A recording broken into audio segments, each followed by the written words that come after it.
certainly that becomes a question. But to say I was overly concerned about that, here's what I have, counsel. I have his phone at the scene where this body is. And I'm just going to give an admonishment. I'm not making any accusations or anything. There are a number of people in the courtroom. Any outburst, anything will not be tolerated. You will be removed. If you keep giving me problems, you'll be taken into custody and there'll be no questions asked. I hope everybody is understanding. I think everybody understands. It does call the case of the people versus Fareed. Is it Hajar? Good afternoon, Your Honor. The court, please, Mark Krieg on behalf of Mr. Hajar. And Ryan Murad, PA 3665 on behalf of Mr. Hajar. Stand present to my right. Sir, please introduce yourself to this honorable court. My name is Fareed Hajar. All right. I would give my P number, but I don't want anyone knowing how old I am. They didn't have them then, did they, sir? No. Everybody knew each other. My partner, he started when there was no P number. Got it. All right. This is your motion. He can have a seat. Thank you, sir. I have filed a brief, but I have some supplemental information. Your Honor, I understand, and I did listen to the bond hearing, that there is an active homicide investigation going on. I spoke to Mr. Surma at the Wayne County Prosecutor's Office, who is overseeing that investigation. And I've spoken to Ms. Blanche, and she agrees. Here were the representations. The cause of death has not been determined. The investigation is open. There is no timetable as to when that will be completed. And it's not even clear at this stage that there is a homicide associated with the body that was found. I indicated that he is a longstanding member of the community. He has lived in this country for over 40 years, over 40 years. He served in the military and the Marines, and I have a picture, Your Honor, that verifies his service in Marines at Desert Storm. To say that he has community support is a gross understatement. Present, I'll just give a number of people who would vouch for his credibility, for his desire to appear at all of the cases to defend himself on these charges. First is Oscar Garza. Would you stand up, Mr. Garza? Mr. Garza is a retired Detroit police officer. He was a sergeant in the K-9 unit. He has known Mr. Hajar for approximately 40 years, has known him since high school. He has never known him to be violent. He has one prior misdemeanor from 2012. That's a DWI, which he received probation and successfully completed probation. I don't know if the court had an opportunity. I did give the court the URL for the Zoom hearing on the, but all that I review all of them whenever I have a motion, so I'd seen it. Okay, so all he said was he has, quote, the potential for violence. Outside of this offense, there's no history of violence. If he's charged with murder down the road, which certainly is an open question. So, when you're charged, you're presumed to be innocent. You would assume even more so when you're not charged. And that bond can be appropriate. Judge, I'm not asking here for a personal bond, although quite frankly, under the court rules, I don't think a personal bond would be out of order. I'm asking for $100,000 10% bond with a GPS tether. He can only go to work, to medical appointments, and religious services. I think that is an absolutely reasonable bond. There's no history of flight. If the court has questions, I'd be happy to answer them. In terms of the coordination, because this stretches over 2 counties, and you indicated that you talked to somebody from Wayne County. Correct. And maybe Ms. Blanche will answer this. So I was holding off in terms of the question. In terms of the murder investigation, as well as the potential charges, who would have those? They would be our jurisdiction. So I don't know why Wayne County would say that it's their jurisdiction, because we actually sat down and had a briefing with Wayne County Prosecutor's Office, Dearborn Police, Northfield. They were present. The body is located in our jurisdiction. So if we can't prove exactly where, let's say it comes back as strangulation or something, it happened on the jurisdiction would be where the body is. Body is. So right now, correct. we have jurisdiction. if we do declare homicide, it is going to be in our jurisdiction right now. But obviously we are not there yet, but this is an ongoing active investigation. Well, And and I- that just so that you know, and I sorry to interrupt you there, but that's why when you said about Wayne County, I was curious because it would seem to me that, at least from the sketchy facts that I know, that it would be here unless there was something else. If- It would be here. May I, Your Honor, and I Yes. can expand upon that a little bit. We've spoken, and I think she would agree with what I'm about to represent to the court. Wayne County is also involved in the case because they don't know where she died. And we don't know whether it's a homicide, but I spoke to Ms. Blanche and she agrees that it's an open investigation. No charge has been brought. There's no timetable, and they have not even at this point determined that homicide is the cause or the manner of death. To hold this man on a $2 million cash or surety bond without even know whether it's a homicide and under what circumstances, I think is antithetical to everything that this country stands for, that someone's presumed innocent. He has not been charged. If he's charged, then whether it be in Wayne or Washtenaw County, then the court can set a bond that it believes appropriate for a murder, depending on whether the proof is evident or the presumption great.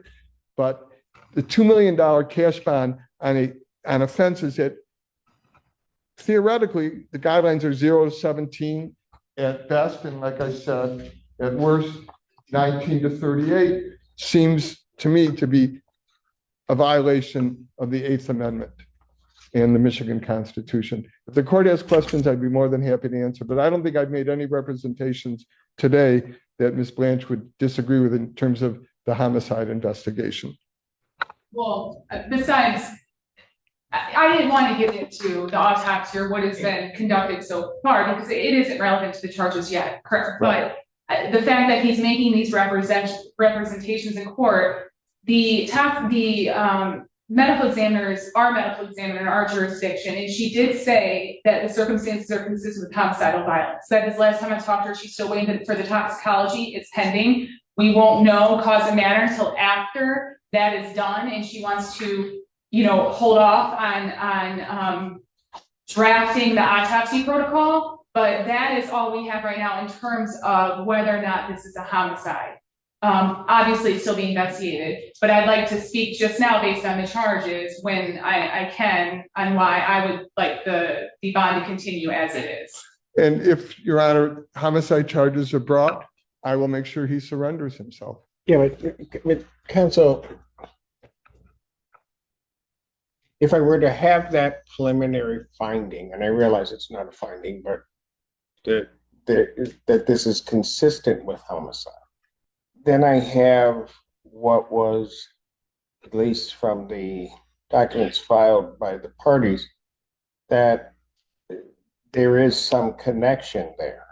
Why wouldn't I take that into account? I mean, what would be inappropriate, I guess, with the court taking that into account? What I think would be inappropriate is that he hasn't been charged and he's presumed to be innocent. But let's assume that you can take it in. I think a $2 million cash or surety bond is still excessive. I mean, I'm not, like I said, I'm not asking for a personal bond. I'm not asking him. Yeah, but counsel, what I'm getting at is you're indicating to me that there's no determination that it's a homicide. I was not aware that there was a preliminary finding. Right. I understand. I'm not saying that you're trying to misrepresent anything to the court. That by no means am I saying that. What I'm indicating, though, is that you want me to take into account sort of the absence of something where there's something going on and I now have something else, but you don't want me to take that into account. And I don't know that courts operate that way. Okay. So let's take that into account. Then I think a $500,000 10% bond would be reasonable, but a $2 million cash or surety bond, it's no bond at all. And even on a homicide, bond may be denied. There's a recent Supreme Court case, bond may be denied where the proof is evident of the presumption great, but does not necessarily have to be denied. You can get a bond on a murder case where the proof is evident and the presumption great. It's permissive as to whether you remand somebody. But on the charges that he's facing now, he's entitled by the Constitution, both of Michigan and the United States, to a reasonable bond. And for a case. I'm hearing you, but I'm just saying the idea of what's going to be a reasonable bond is in a lot of ways also, you certainly laid out the factors in your brief, but it's also the circumstances and sort of context that I'm operating in as to what the reasonableness of that bond is. Okay. I mean, certainly that has to be taken into account. This becomes a different type of case in certain respects because there is this ongoing piece of it. If the court does not feel my suggestion of $100,000 10% bond is reasonable, then the court can set some other bond, but 2 million cash or surety, no 10%, I just think is far excessive given that what he's facing now carries under the guidelines, in worst case scenario, 19 to 38 months. Okay.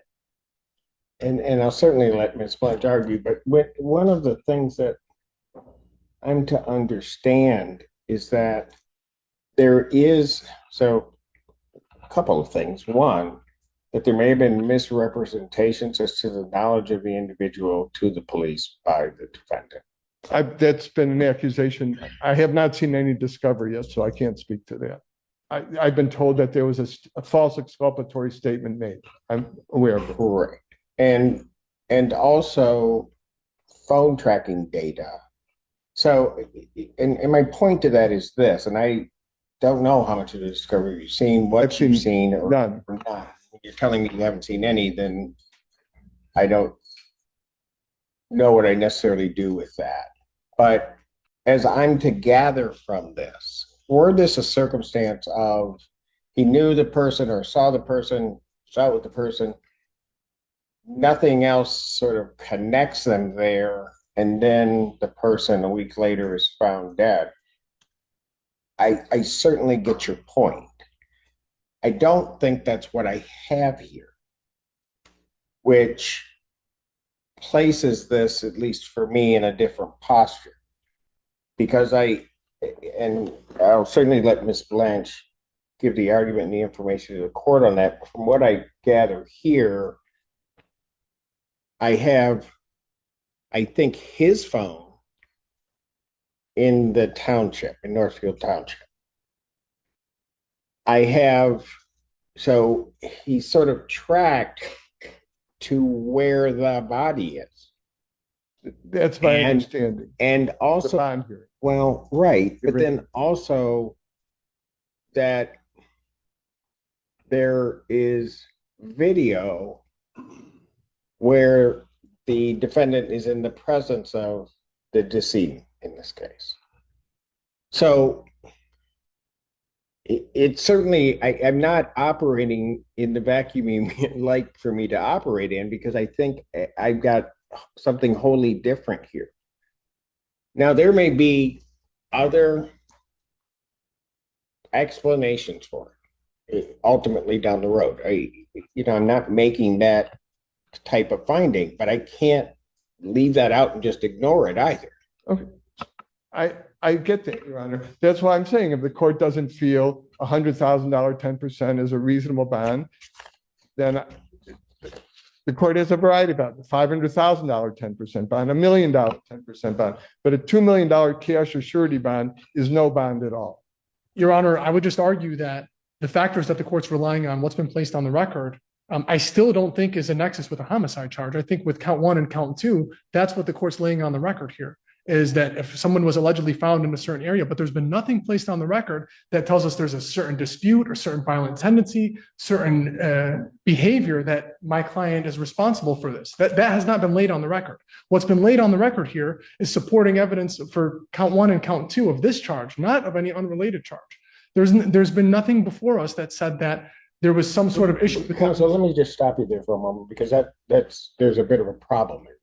Why is that? Because yes, that's what you're dealing with at this point. But I think that goes to then ignore the fact that there is this continuing investigation into a homicide, and then with the information, just the brief information that was presented by the people, that what they're, at least the medical examiner is seeing, is something consistent with a homicide. So, and I'll let you finish your argument, but I want to make sure that that you understand how I'm seeing some of this. And that is, if on the surface of it, something is consistent with a homicide, and then I have not just the defendant in the presence of that person, but then I have tracking data that would place him in the township near the body, I'm looking at something totally different. I get what you're saying in terms of the charges, but that becomes problematic, I think, from the court in terms of the setting of the bond and release conditions, because this is something that is fluid. So go ahead. And ultimately, just to finish off, Judge, I don't see that anything's been placed on the record, despite everything that's been placed on the record, that a GPS tether, any sort of confinement provision with that 100,000, 10% would not be sufficient to protect any community. I mean, he's hired attorneys. He's going to be confined to his home. He's going to have to put up money. I mean, we have almost this entire community here behind us. We have his 87-year-old mother who lives with him, who he's caring for. He has his 2 children. I mean, his ex-wife, I've never seen an ex-wife come and support any of my clients, Your Honor, in court. So I think we have the community. You just don't know the good ex-wives. Go ahead. My ex-wife came to my I don't know. My ex-wife came to my second wedding. And just to finish this off, Judge, Yes. I'm not sure how many times the court hears this, but I've met with Mr. Hajar. I've met with his lovely family. I really, really think that this is an amazing person. I think he's going to adhere to any of your conditions. I understand that there's a serious situation going on, but as it relates to bond, I don't think that that anything's been placed that tells us he's going to violate a confinement provision or that he won't surrender his passport. He's willing to do all of this, Judge. And we have no problem with him doing this confined to his home and paying at least $10,000. But I'd ask the court to just keep that in consideration when ruling on bond. Ms. Blanche. Judge, obviously the victim is deceased in this case. This was called in as a missing person. Her last phone location was at the defendant's house. They went to go question the defendant. He said he doesn't know who this person was. And then they started gathering his coordinates of his phone along with video. And based on the video, the victim's last seen going into his house, she never leaves. His car at, I think it's early in the morning, you see his car lights come on, off, and then you don't see the defendant leave his home until later in the day when he tracks up to Northfield Township, and her body is located in the place that his phone coordinates and his car. There's video, different places up in Northfield Township where he's roaming around, and her body is then discovered a week later. So she's last seen going in his home, she never leaves, and then her body is recovered a week later up in Northfield Township. I think there's huge grave concern for the community safety. He's been dishonest with police. He acted like he didn't know her. Then he said, oh wait, yeah, I do know her. She was at my house, but she left earlier in the morning. So there is concern for community safety. And the fact that on the records in place, well, a GPS tether would be sufficient here? That GPS tether would tether him to the home that this allegedly took place at. The fact that we have a missing person that was last seen in his house. So we have a GPS tether at that house with also, he lives with his mom and his kids, who his mom, I believe, was present at that time. So you have witnesses, possible witnesses, that haven't come forward to the police or even been honest in this, and we want to tether him to that house. Judge, I'm sorry, but there's a huge issue and huge community safety based on misrepresentations by this defendant, and then also the circumstances surrounding this case. So no, I'm asking you to continue the bond, the $2 million bond. I believe it's reasonable under the circumstances. I was asking for a $10 million bond. If this was a homicide, I would ask you to deny bond. But we are asking for a bond. We're not asking you to deny bond. That's not appropriate under the court rules. The $2 million, yes, according to community safety, I believe it is. It is. Just briefly, Your Honor, if the court thinks he shouldn't reside at his own home, maybe we can make arrangements that he could live with one of his friends, his brother, or a close friend. right? So there was a Detroit police officer who's known him since high school. I'm not saying, Your Honor, again, I don't want the court to misunderstand my argument. I am not saying that you shouldn't at all take the homicide investigation into consideration.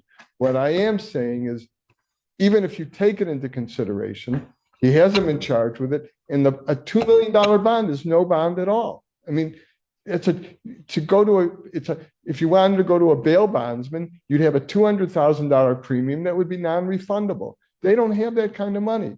So again, maybe he can raise some money with friends and family. He's obviously got a lot of support, but it ought to be some kind of a reasonable 10% bond. That's all what I'm asking. But Counsel, you would agree that the reasonableness, I mean, one of the things that you're arguing to the court is that he's not a danger to the community. Correct? I mean, go ahead. I don't think that's not the standard. The standard is, are there reasonable conditions that can assure the safety? It's a huge factor. Counsel. It is. I mean, that's a huge factor. It's an important factor. There's no question. But the question are there conditions that can be imposed that would mitigate that danger to the community? Nobody can say anybody is never a danger to the community unless, possession of. Okay, but Counsel, maybe you're not following what I'm saying. What I'm saying is this. If on the one hand, and I just hypothetically place an extreme out there of, I guess the extreme would be, in my mind, what the prosecutors laid out in terms of the woman goes into the house, she never comes out. He is seen leaving. We have his phone then in Northfield Township. We have her phone at his house, so we know that they're at some point together. That's one extreme. If on the other extreme, I just have, okay, she was at his house, but at some point she left, her phone is someplace else or goes someplace else, and then something may have intervened that happened differently. You'd want me to take that into consideration in terms of setting bond, because that would cut against him being a danger. I don't want the court to think that I don't think that danger to the community is not a relevant factor. I hear the court completely. I've been doing this for 44 years, and I get where the court is coming from. My point isn't that danger to the community shouldn't be considered. My point is that the bond that is set is unreasonable. And you can consider in determining what the appropriate bond is. It doesn't need to be a $2 million cash or surety bond. Maybe a $2 million 10%. Maybe bond. You agree or disagree with this, but the reasonableness, especially if I were just using the one factor of danger to the community, the reasonableness of that bond that I may set is certainly going to be dependent in some way with the risk that I see. Correct. Right? I agree with that. So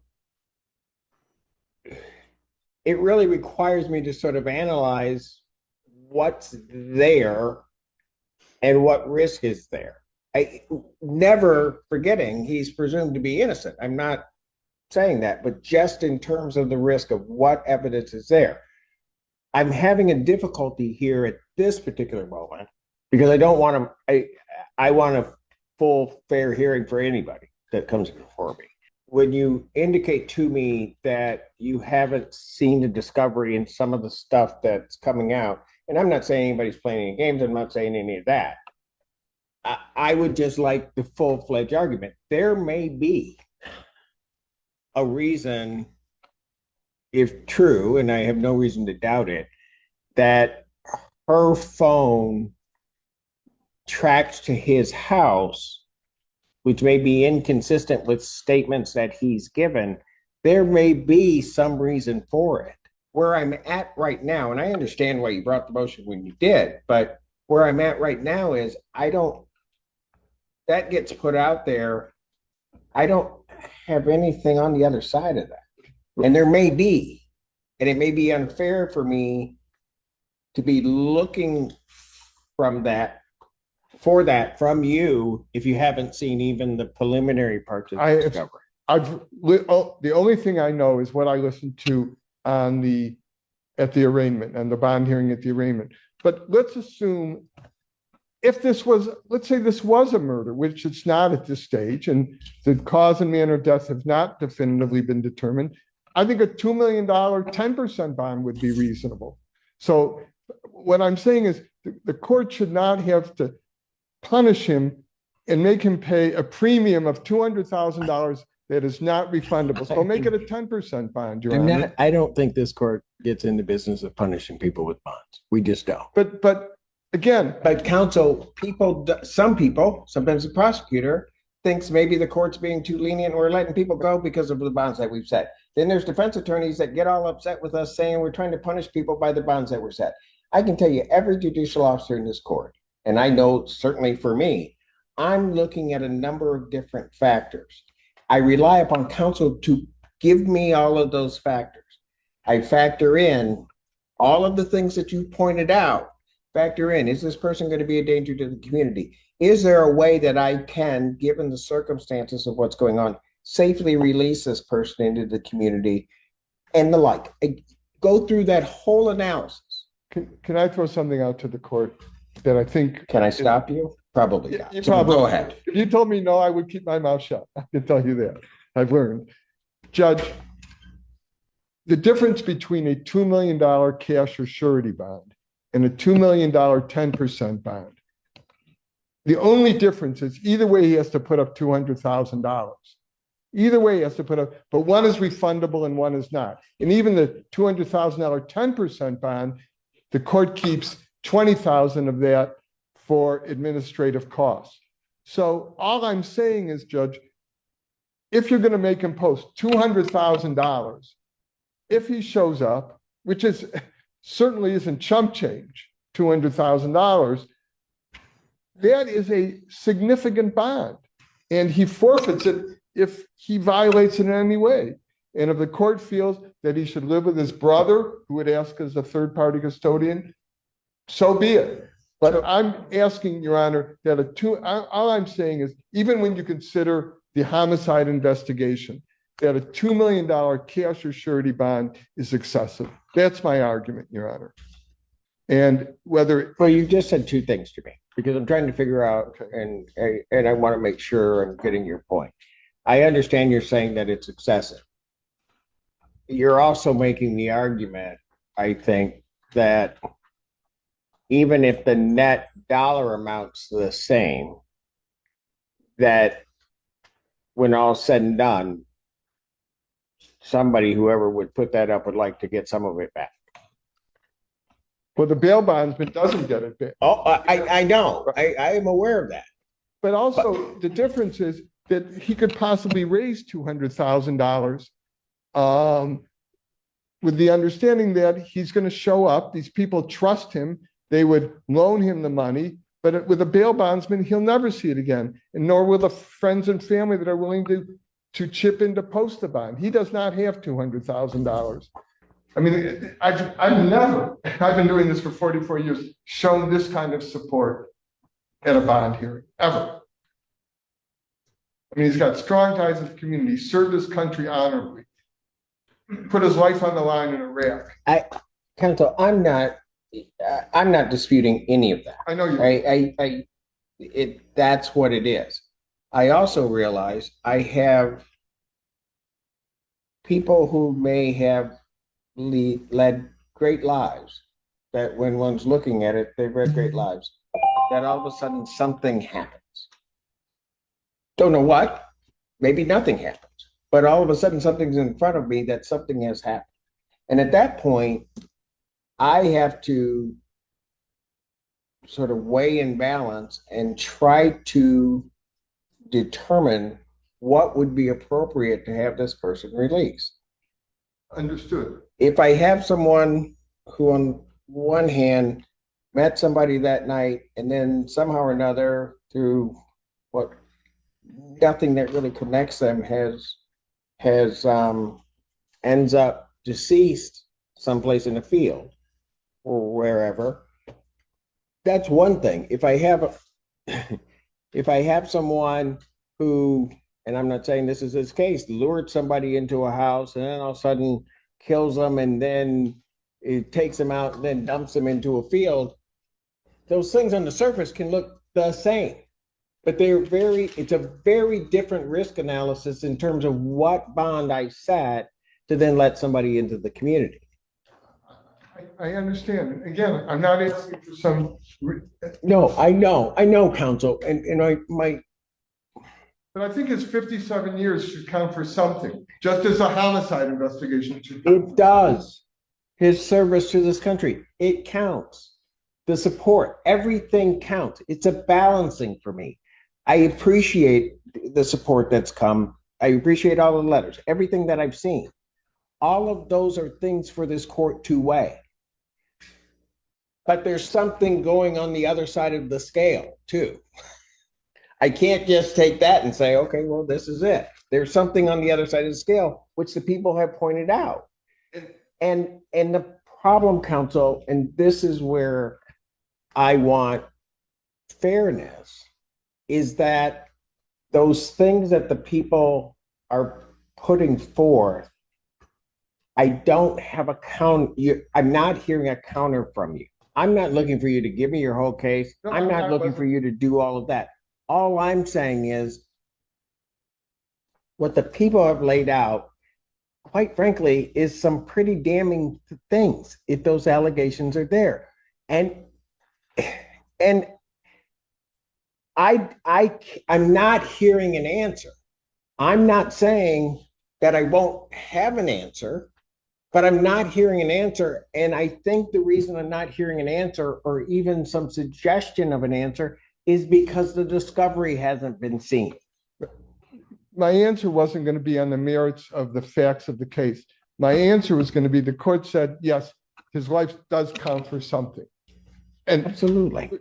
So if that counts for something, and the homicide investigation also counts for something, which clearly this court believes, and I'm not going to challenge that at this stage.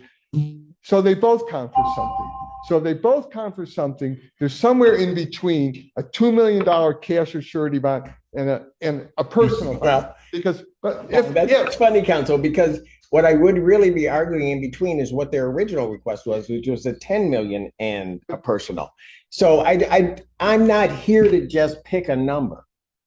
I really, that's not what it is for me. I understand This that. is not, setting bond is not a science, it's an art. Right. So it's tough to do. Right. I'm not trying to beat a dead horse, Your Honor. All I'm asking is that the $2 million bond, he simply cannot make. So if the court made it 10%, there'd be if he can raise that, then he'd have to raise $200,000, which is certainly, as I said, not chump change. It's a significant bond. And I think given that he has not been charged with a homicide, but considering that that's something that is in your calculus, that's a fair and reasonable bond. That's my argument, Judge. And given his long life history that anyone would be proud of up until these charges, that is worth something. And what it's worth, in my estimation, is a reduction of the current bond. Counsel, let me ask you. Okay. I have her phone tracked to his house. Correct. I have his phone tracked to the location of her body. What would you have me do with that?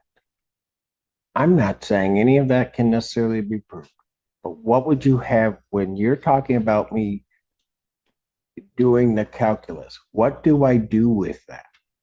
You consider that down the road, perhaps there could be homicide charges of some sort, whether it be murder or manslaughter, and that be taken into consideration and is a factor. But there are also other factors that I think can assure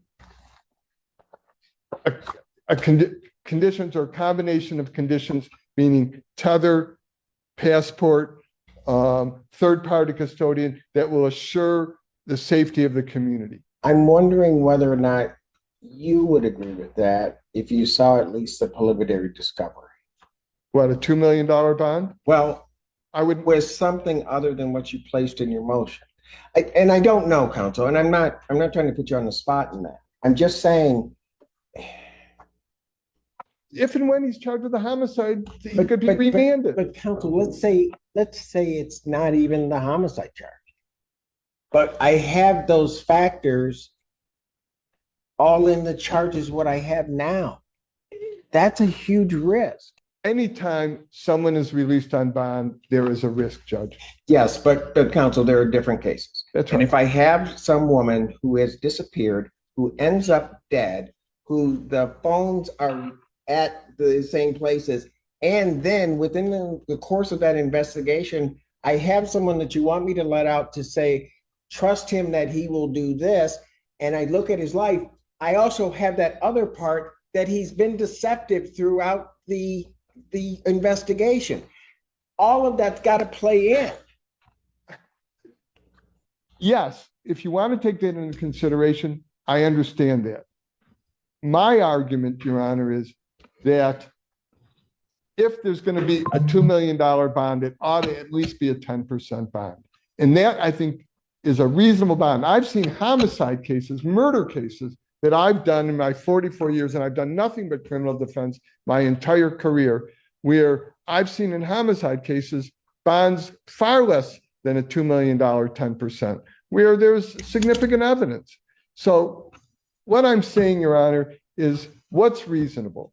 And what I'm arguing is a bond that one can't make is not reasonable. I don't want to lose credibility with the court, so I get the message clear, it's come through clear that the bond I've requested is not in the cards. But I think to have this bond where it's at and just make it a 10% bond where the same $200,000 is posted is reasonable and fair, taking into the facts in his life. So counsel, if I set it at $500,000, 10%. I don't think that's $500,000, Judge. Oh, I can do math. Yeah, I get it. That's, can I speak with the family for a minute, Your Honor? See, this is the issue, because he's saying this is not a reasonable bond, but he also in the same breath says it would be reasonable if it wasn't a surety so they could get the money back. So we can bring them, we can provide the money to release him, but we want it back, so that's why it's unreasonable. So he does have access to the funds clearly to be able to actually pay the bond. So in this whole reasonable thing, there's no case law that counsel has applied to this court saying that this bond that's been set by the magistrate was unreasonable from the start. So at this point, Judge, I don't think the magistrate was acting outside its authority unless there's some law that can be provided. But based on the circumstances and the argument, I don't know how you are unreasonable at this point. Now it's just whether or not how we're going to pay for the bond. Judge, my law is the 8th Amendment to the United States Constitution that buy-in should not be excessive. I will give you time to talk with the family. I'll take a recess. Thank you. Let you know. All right. Thank you for giving me the opportunity to talk to the family. There's 2 points that I thought of that well, the first is Ms. Blanchard was kind enough to forward. Ms. Blanche, you mean? But did I say Ms. Blanche? I'm sorry. Yeah, you made her like the ex-governor. The ex-governor, right. I don't know. Go ahead. Anyway, she was kind enough to forward me the email that she got from the medical examiner. Okay. And what it says, yes, it does say a skeletal trauma, and it says a skeletal trauma analysis will be performed this month. Toxicology is pending. The circumstances are consistent with homicidal violence, but the body may not give a definitive cause. So it would seem to me, Your Honor, that if there was blunt force trauma, that would have been seen immediately to the skull. And I don't know what she means by the circumstances, but Counsel, I think we need your client. Oh, I'm sorry. No, you just broke into argument. Okay. Thinking he probably should be here for this. Shall I go get him? No, you can go get him, but they'll probably keep No. you. No, you can't get him. Go ahead, counsel. Okay. Again, Ms. Blanche was kind enough to forward me the email she received from the medical examiner. And it says the body may not give a definitive cause. And it says toxicology is pending. I mean, this could have been an overdose. We just don't know. But what to me is important is that the skull she was able to examine, and there's no statement in here that it was the result of any kind of blunt force trauma. The second thing I wanted to make a point of, which I think is really, I thought about this after the court granted us a recess for me to talk to the family. I think on one level, having to borrow money from friends and family is more a guarantee of an appearance than if you paid a bail bondsman, because this is his family, and he'd be letting down his friends and family that are willing to post the bond because they have faith in him. I don't know that I really fully understood, or at least I thought I did, but did the court ask about a $500,000 10% or $5 million? Well, you were making the argument about getting money back and the like, and sort of balancing that against the something to guarantee his presence. And at least in my mind, that's what I was certainly, and so that's what I put that out there as you were arguing about the payment of the $200 or $200,000. Anyway, if the court was inclined to raise the bond to something higher than $200,000 with a 10% provision, that would certainly be less onerous than a $200,000 cash bond. The bond I suggested, which the court obviously doesn't agree with, I thought was reasonable, but even it's going to be difficult. They don't know whether they can post a $500,000 10% bond. They would certainly try, but I think they could post a $2 million 10% bond. So with that being said, that they could post a $2 million if it were it would take some. Pardon? If it were 10%, yes. It could be posted. Yes, the family could. They think they could gather enough money from friends and family to post that kind of a bond. And like I said, I think it is more of an assurance if he's indebted to his friends and family than to a bail bondsman who he has no connection with. And I given that they may never be able to tell the cause of death. And certainly I understand where the court's coming from, that this could be a homicide. And if it is, then obviously the bond may change. But it's not there yet. And, in this country, we are presumed to be innocent. So I think the $200,000 Counsel, believe me. I know you do. That is not. You just are worried about it is not lost on the court. That whole concept is not lost on the court. Okay. But what also is not lost on the court is the other pieces that are there that aren't necessarily being argued. I understand it hasn't been charged. I also understand that people can't charge a case until they have enough there to charge. But I've conceded, the Judge, fluid nature of the information that is causing the court some consternation, because this isn't. I have an event. We pretty much know everything about that event, and we're done.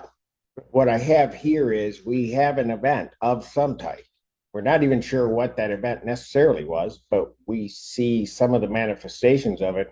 And then there are pieces filling in, like the phones, right, and those kinds of things that. I get it. And Judge, I want you to understand this. When I made this bond suggestion, if it had been in a vacuum and there was no evidence that this could be a homicide, I would have not asked for a $100,000 10% bond. I would have asked for a lower bond. So it wasn't like it was lost on me. No, I know. That's why I didn't ask for a personal bond, because I do understand how the court might want to consider that there's an open homicide investigation. But again, my point is not that it's irrelevant, because I don't think it's irrelevant, and I don't think I've ever suggested that it's irrelevant. But what I do think is that it's relevant, but so is the life that he has lived that anybody would be proud of up until this point. And so again, if it's a $2 million 10% bond, the family thinks they could raise that. If the court thinks that a higher bond of a 10% is necessary, obviously we have to defer to the court. Ms. Blanche, anything else? I feel like I'd just be belaboring all the points I made before, but I am, like I said, concerned with community safety based on the fact she was last seen with him. She's found dead and he's tracking up to Northfield. That's a huge concern. And even if it came back that she overdosed, he didn't even call. If that was, let's say that was the benefit of the doubt for best case scenario. He didn't call for medical. He did nothing. He dumped her body on the side of a road up in Northfield Township in our jurisdiction. So even if that was the case, nothing was done to help this person that was in his supervision at that time that he was with her. So even if that was the benefit of the doubt and that was the argument, that's what comes out, that's still, I mean, the fact that you're lying, making distressful representations to the police, lying to the police, and then this woman's found dead in our community. Honestly, Judge, a $2 million bond is not unreasonable under the circumstances. I believe we are set for a PCC next week on the 25th. Okay, here's what I'm going to do, and I'm doing this for a reason, mainly to inure to the benefit of the defendant in this case. I've heard the argument here. You can supply me whatever other information you want to supply to the court. I'm going to make my decision. I'm going to move the PCC to 3 o'clock on the 25th, if that will work with counsel's schedule. I will also set my decision on your bond motion for that same time. I want to mull over some things. I want to look at it. I'm doing that, and usually I don't adjourn my decision on bonds to another date. I will usually make that decision, but I want to look very closely at some things. I also want defense counsel to at least get a preliminary look at the initial discovery that's there, so that and have an understanding of what the court may be taking into account with what the people have presented. So that's what I'm going to do. Like I said, I'm not accustomed to doing that. And if I felt that absolutely the magistrate's decision on bond was an absolute abuse of discretion, I wouldn't hesitate to rule immediately. But I can't say that in my mind at this particular point in time with what I see. But I want to give you a chance to counter some of what the prosecution has put forth. I don't think that can be countered without seeing that discovered. What I would ask maybe is if the court would consider lowering the bond to something that you suggested earlier, and then if I can supplement it, I will do that. But I'd like to give him the opportunity, at least at this stage, to try to raise some kind of a bond. So if the court would be willing to entertain that possibility, looking at it in the light most favorable to the prosecutor, set some kind of other bond that is currently set, and then if I can convince the court that I don't think you, counsel, I get what you're saying.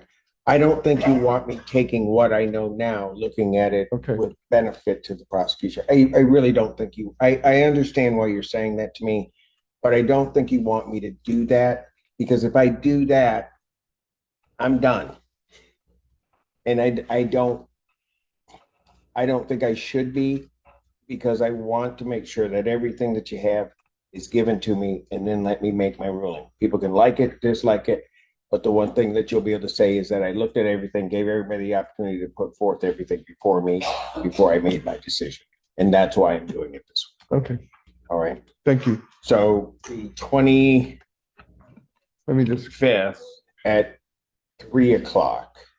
And folks in the courtroom, thank you very much for the manner in which you conducted yourselves. The court does very much appreciate that, that everybody behaved. All right, thank you. That's called the case of the people versus Farhid Jahar. All right, this is the date time set for the decision on bond motion. Was there any additional information or argument from counsel? Yes, there is some additional information. if the court recalls, at the last hearing, I said, we don't know what the cause of death is. It could be, yes, it could be homicide, but it could be a drug overdose. I don't, if the court recalls. I recall. Two things that I would like to update the court on. First, I was puzzled by the medical examiner's statement that Ms. Blanche was kind enough to forward to me, where she said it's consistent with homicide, but the manner and cause of death may never be known. Those two statements, to me, can be reconciled. So I actually called the medical examiner and spoke with her. And she said to me, I'm not going to talk to you about this because I don't have anything final. And I said, well, I saw the email that you sent to Ms. Blanche. And she says, well, that was a private email. Judge, I don't think it's the business of a medical examiner to be sending private emails not to be shared with defense counsel. But Ms. Blanche understood ethically that she was required to do it, and I commend her for that. So I don't have any more information, but she certainly couldn't explain how those two statements can be reconciled. But more importantly, Your Honor, I got the discovery. And the discovery, I'd like to read to you a portion of it. It's not very long. What was not in dispute in this case, or I don't think is in dispute in this case, is that Mr. Haraj had two escorts at his house that on the evening of the 22nd, going into the early morning hours of the 23rd. And one of the escorts was a woman named Tatiana Perez, who lives in New Jersey. And the police department went to New Jersey to interview her. And I'd like to read to you what it says. Perez said they returned to Habibi's residence in Dearborn after dinner. Perez said there was another girl, Susan, and that's the deceased in this case, Susan. Perez said there was another girl, Susan, she knows, staying at the same hotel in Novi, and asked if Habibi wanted her to call Susan over. Habibi agreed to this and arranged an Uber to pick Susan up and to bring her to his house. Perez said when Susan arrived, the three began drinking and hanging out by Habibi's pool. Perez said they went into another room in the house, and that is when they started using cocaine. Perez said she does not use drugs and decided to leave.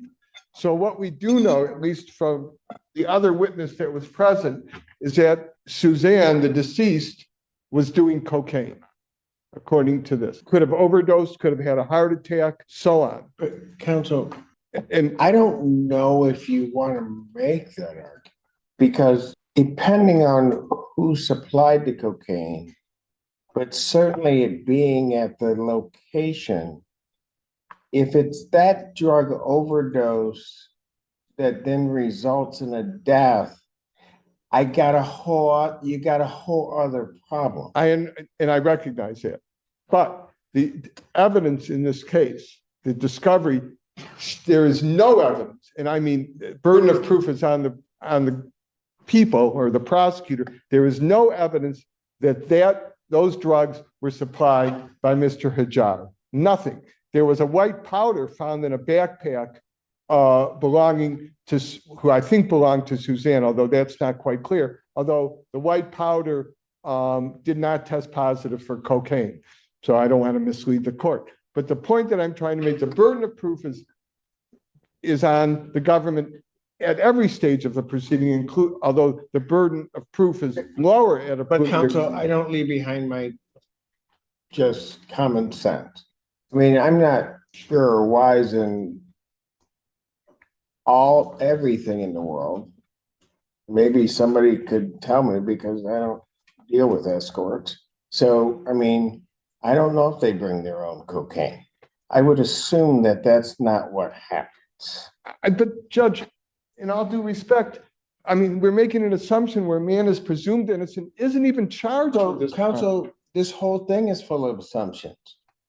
I mean, No, there's you're certainly- assuming it's a drug overdose. I don't know No. that. I'm not assuming it's a drug overdose, but what I am saying to the court is the court was extremely concerned based on the evidence that Mr. Hajar may have been the one that committed the if it was a homicide at all, and we don't even know that he was responsible for the death. But there's no. No.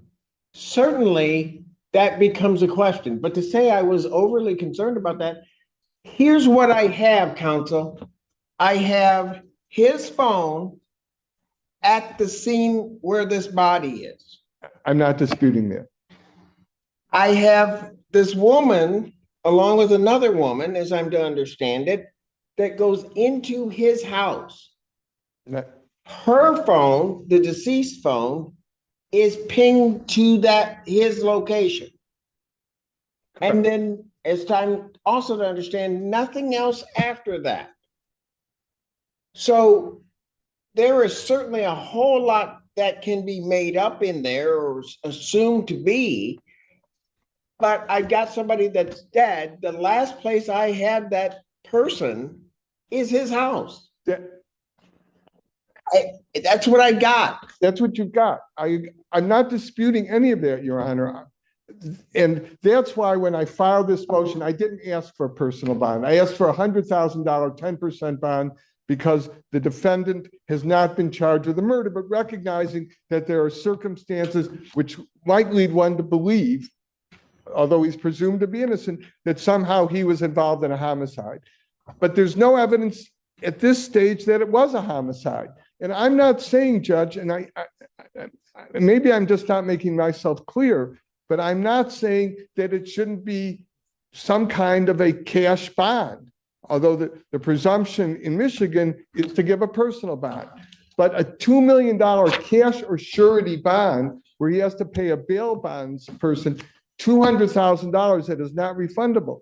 If the court believes that a $2 million bond is appropriate, which, again, in all due respect, I don't think is appropriate, then it ought to be at least a 10% bond. There's a case that the court may be familiar with, and that is People versus Reginald Davis. This is a case where the defendant was actually charged with murder, and the judge allowed him to be released on bond. The Court of Appeals reversed it because the statute says that bond shall be denied where the proof is evident or the presumption great. It then went to the Michigan Supreme Court, and the Michigan Supreme Court remanded it back, saying that's inconsistent. Is that inconsistent with the court rule and with the Michigan Constitution that says may be denied? Ultimately, the Court of Appeals ruled that a defendant can be admitted to bond even where the proof is evident or the presumption great. And that's a case where he was actually charged with murder. The court does not say what the bond was in that case. But in our case, and the court said bond ought to be reasonable. That according to the court rule. So what I'm saying, Your Honor, is I'm not asking this court to release him on a personal bond. It's obvious to me, and I've been doing this long enough to read the tea leaves, that this court is not going to grant a bond that I've requested of $100,000, 10%, but a $2 million cash or surety bond where the defendant has not been charged with a homicide. It's not even clear that it was a homicide. I just think that that bond is unreasonable. So if the court made it a 10% bond, at least they could post it and maybe get some of it back at some point. But I also want one other thing. If the court will recall, if you look at all of the factors that are set forth in 6.106, one of them is a third-party custodian. I introduced the court to a former Detroit police officer who has known Mr. Hajar since they were in high school together. He said he would act as a third-party custodian. He's a retired police officer, but there's nothing in Mr. Hajar's background that would indicate outside of this offense that he has ever had any tendency towards violence. And I just think that while maybe a substantial bond, if the court feels it's appropriate, so be it. But $2 million cash or surety, I think, is excessive in violation of the Constitution. I've said my piece, Your Honor. You would agree that reasonableness would also have to be balanced against one's means. Correct. And if he had $200,000, he'd be out by now, Judge. So do you want me to go through and just pull all of his financial records and anything that he's attached to in order to make a proper determination of reasonableness? I mean, that's what's gonna have to happen. I mean, if I take your argument, that's what has to happen. If the court was prepared, if the court wants his financial information, I'll supply it. But again, we talked about this, Your Honor, that I said that really whether he pays a bail bondsman 200,000. Counsel, let's be real about this. Okay. Because I think if I take the financial things, my understanding is he's tied to 11 different businesses. He works for, that's his main business. Whoa. But that he has interest in 12 other companies or 11 other companies. I don't think that's accurate, Judge. He has his own, he has a business on the side where he does IT work. There's one other business. And at this time, it's not even showing a profit. And if the court wants to put him under oath, subject to the penalties of perjury, so be it. I don't need to do that to set a bond, counsel. You're really making this a whole lot more complicated, I think, than it need be. Just, But I mean, I'm willing to go there if that's what you want me to do. well, what I would, what I would really like, Your Honor, is if you could make it a 10% bond. I know. That's what you would like. That's what I And would the like. people object. That's And right. that is where I'm trying to balance where I land on that. Correct. And I can only get there by what I see in the case, what risk he would pose to leave or what risk he would pose to the community. But he would be on a GPS tether. And if the court requires him not to live in his house and to live with Mr. Garza, he's prepared to do that. I've spoken to Mr. Garza and he said he would put him up. But again, I just keep repeating myself, Your Honor, but the point that I'm trying to make is there is no evidence at this stage that there was a homicide, that the cause and manner of death. So what you're looking at is a guideline range of either 0 to 17 or 10 to 24 at tops at this stage. If he's charged with murder down the road, then of course, the court would have the option, if the proof is evident or the presumption great, to deny bond and remand him. But at this stage, for these charges, even given what you characterize as suspicious circumstances, I think a $2 million. Quit, counsel, you need to stop with what I'm characterizing. With a court, I am just laying out what I know. That's all I'm doing. I'm not giving weight to anything at all. I'm just laying out what I know. right? But I think the court is concerned about the safety of the community because of the circumstances. Anytime there's a dead body and somebody's around a dead body, yeah, darn it, I'm a little bit concerned. Right, and understandably so. And that's why I don't expect the court to release him on some nominal bond. But $2 million, 10% is not a nominal bond. That's a substantial amount of money.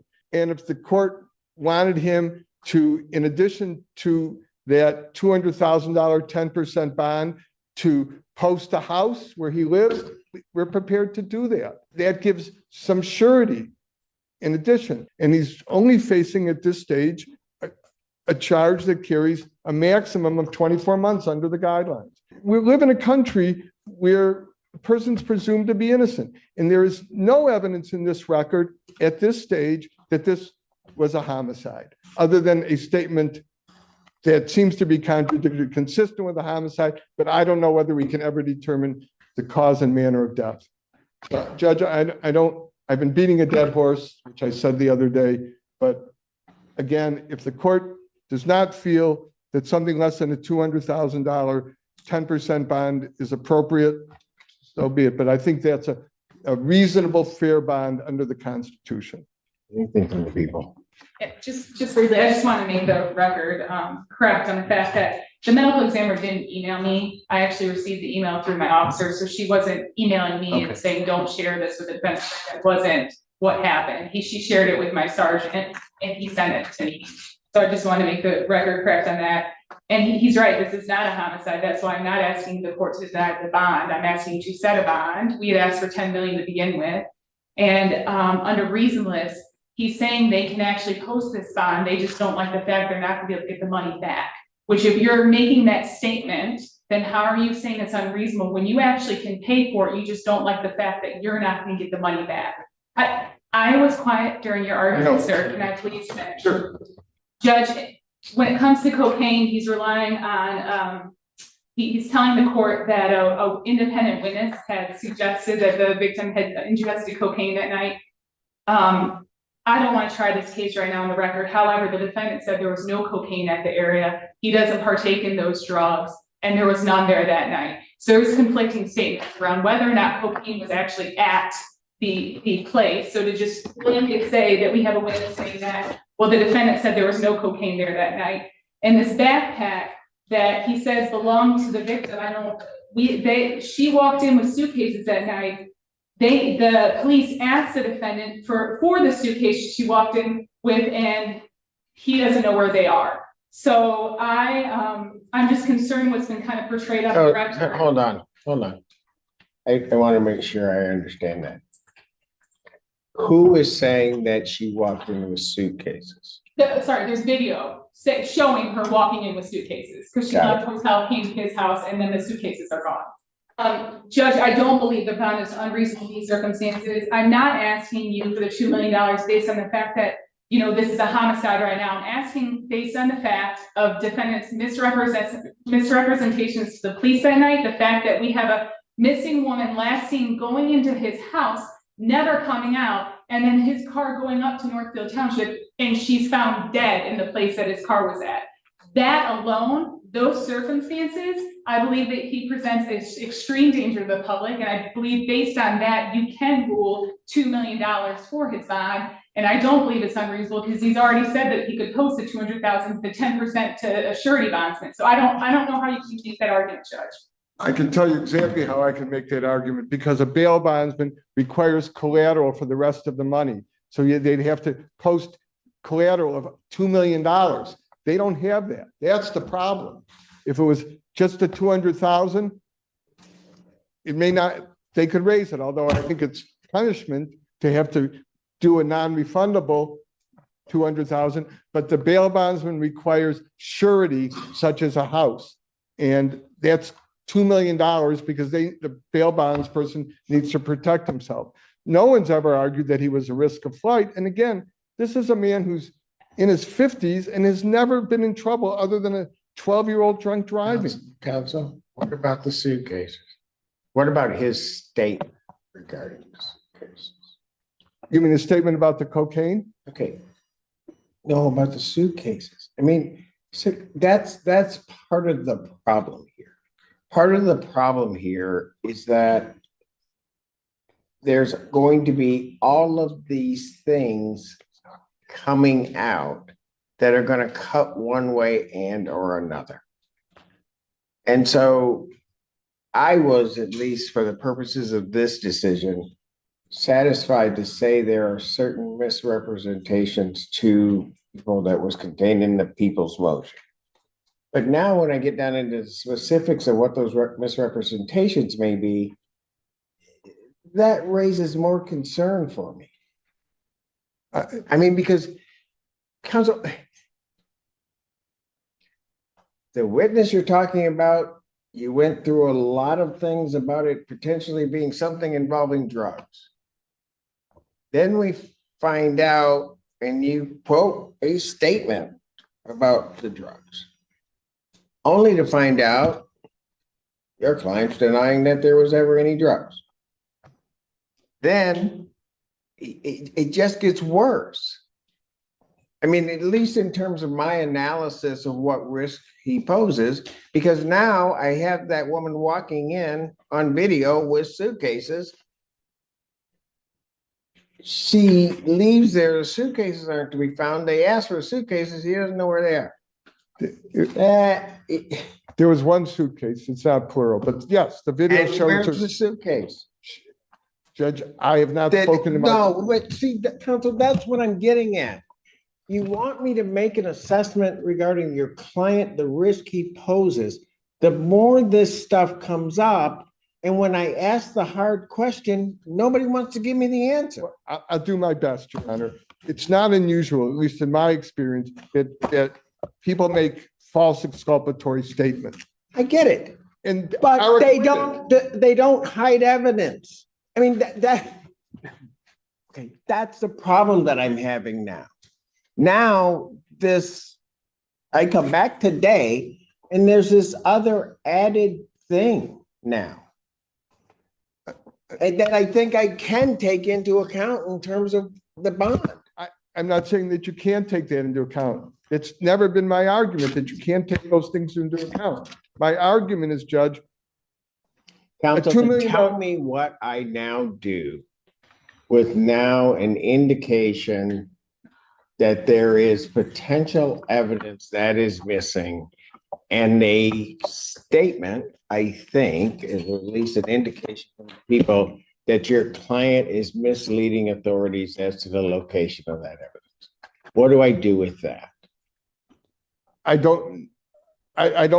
have to go back and look at the discovery because I don't want to misrepresent what the discovery. I don't recall exactly what he was questioned about the suitcase, but I know it came up in the interview. I just don't have it in front of me. But let's assume that he misled, just for argument's sake, he misled the police about that. The bond in this case, if all of that is true, then still, I think a $2 million cash or surety bond is excessive and unreasonable. No. All I'm asking for, Your Honor. Counsel, it might need to be more. If I come to the assessment that not only is he misleading authorities because he has the right not to say anything. Correct. That's one thing. But now when the statements are being made and he's misleading authorities and that it may look like certain evidence is also being secreted away someplace, that changes the whole thing. How a suitcase would add or subtract from the strength of the case, I don't see it. But I don't have any answer. It depends on what you think happened. Again, Your Honor. And then it would also depend, and it may not add or subtract anything from the case. But then you have to ask the question, if I have an individual that then is not, I don't know that defendants necessarily have to cooperate with authorities, but that is then not turning over evidence. There was a Counsel, that puts you into a whole other place. And you know that. They did a search warrant on the house. They executed a search warrant. No, but counsel, they know that something exists. They ask your client. They have proof that something existed when it went into that house. That's correct. They ask your client about it. Your client says that it's not there, whatever he said. You know that puts any argument that's being made from any court's perspective in terms of reasonableness of the bond, that puts it in a whole different light.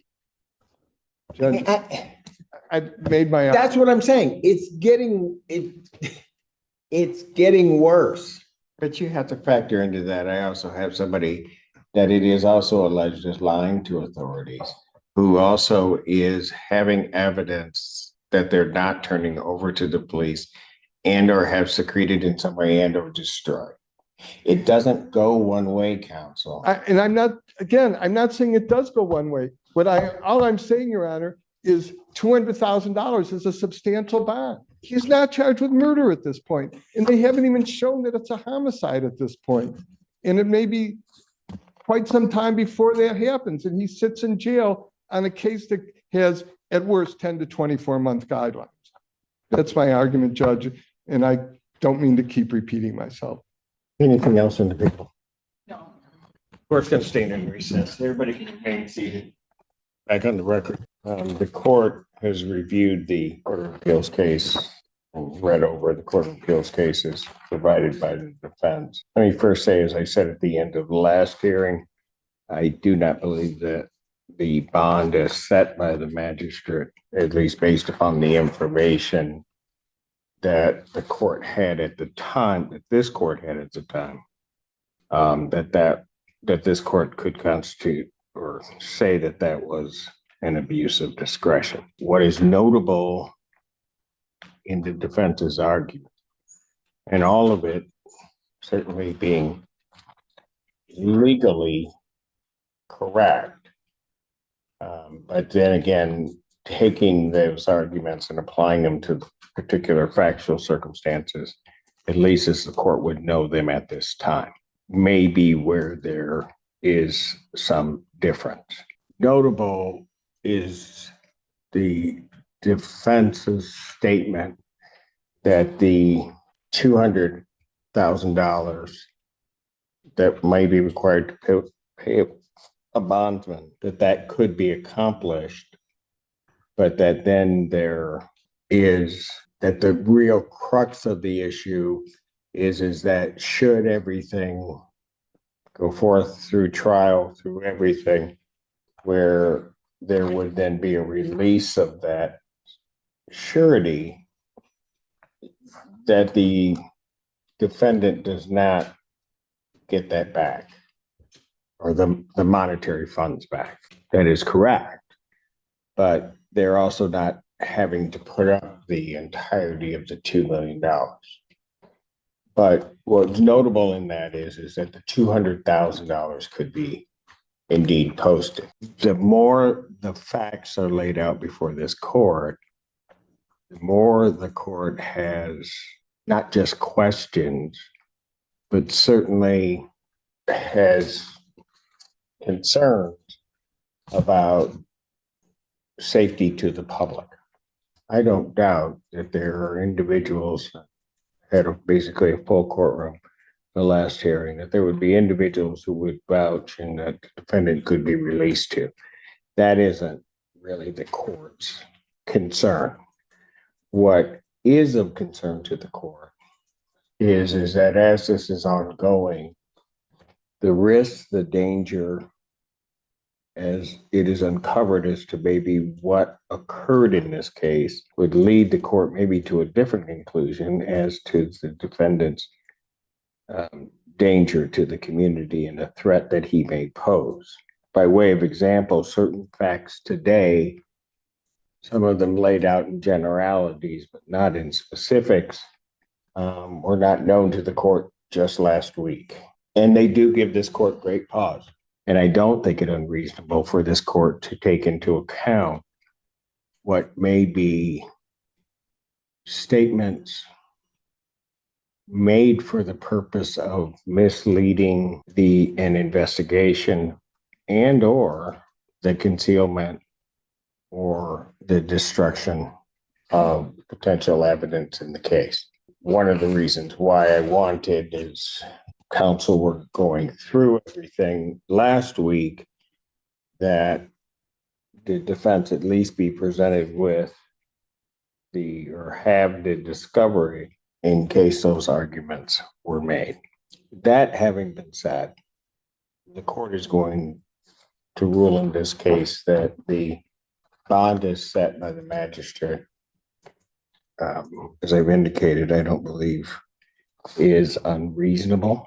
I do not believe, under the circumstances, I do not believe that it is unreasonable. I do not believe that it was an abuse of discretion in terms of the magistrate in setting the bond. To be quite frank with you, given what I learned today, it might lead this court to think that a higher bond might be required. But I'm not going to do that either. I'm going to leave the bond where it is at $2 million, cash or surety, so that it can be posted. I will do this, however. Should the defendant not be able to post that bond, I would give the defense an opportunity to produce to the court certain financials, which I think the court, certainly under the court rule and otherwise, can take into account in terms of his ability, not necessarily to pay the $200,000 to the bondsman, because it's already been acknowledged by defense that they can do that. The question is the collateral that would frame up to $2 million. And the court would take a look at that and then reevaluate if bond cannot be posted. The court would then reevaluate and take a look at the bond.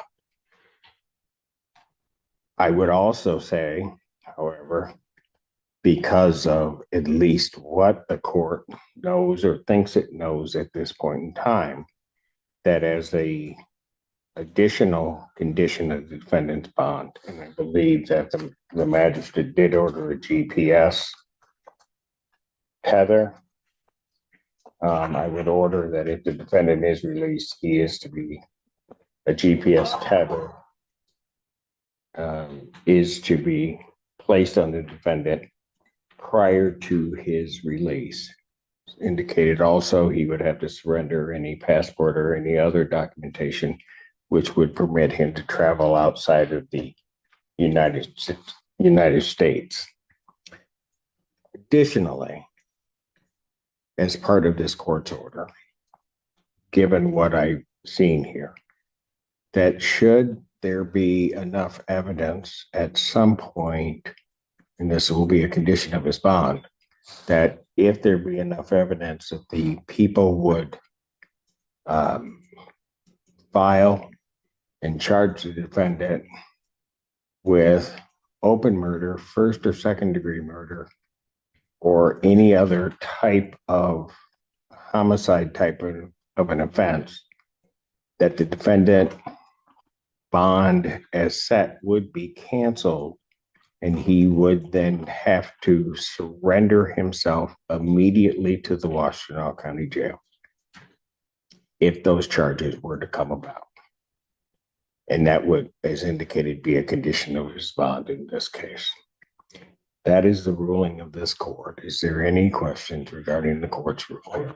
Would the court consider if we can post 2 residences that equal, let's say, Counsel, I think I was very direct Okay. in my, okay, that is. I'm going to shut up, Judge. If the bond as set cannot be posted, I'm giving the defense an opportunity to provide to the court financials that would lead the court in a different direction or to restructure his bond. Thank you. So with those conditions, defendant's motion is denied regarding a reduction or change in bond. I've given the opportunity for you to do other things and provide that to the court. I will look at it. I will diligently look at it. And if there's something that can be fashioned, I will do so. I appreciate it, Judge. If it's And I appreciate the court's patience. It's been the longest bond hearing I've heard. yes, and after 25 years sitting here, my longest one ever. So, Your Honor, we would ask the probable cause conference to be put over 1 week so that we can see whether he has the wherewithal to post a bond under this current conditions or whether we need to present financial information. So that would be, let me just make sure I have that date open. August 1st. Pardon? That would be August 1st. Record should reflect we had a brief bench conference in this case. Probable cause conference in this matter will be set August 1st, 2024, 9 a.m. Bond will continue in its dollar amount with terms as stated on the record.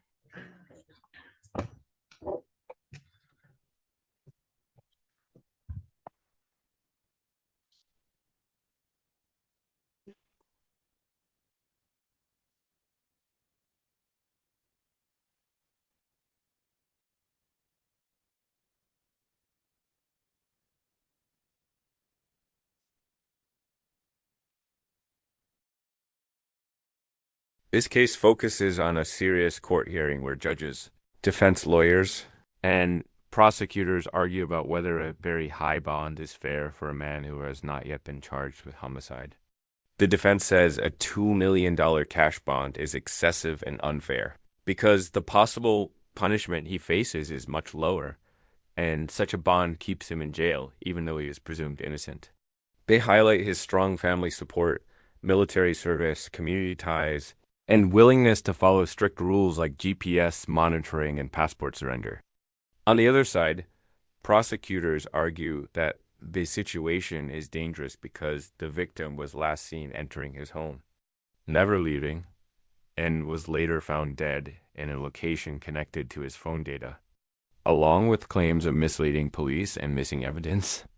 The judge carefully weighs public safety, fairness, and the evolving investigation, explaining that bond decisions are about risk, not punishment. In the end, the court decides to keep the $2 million cash bond in place due to serious concerns, while allowing the defense a chance to later present financial information for possible reconsideration.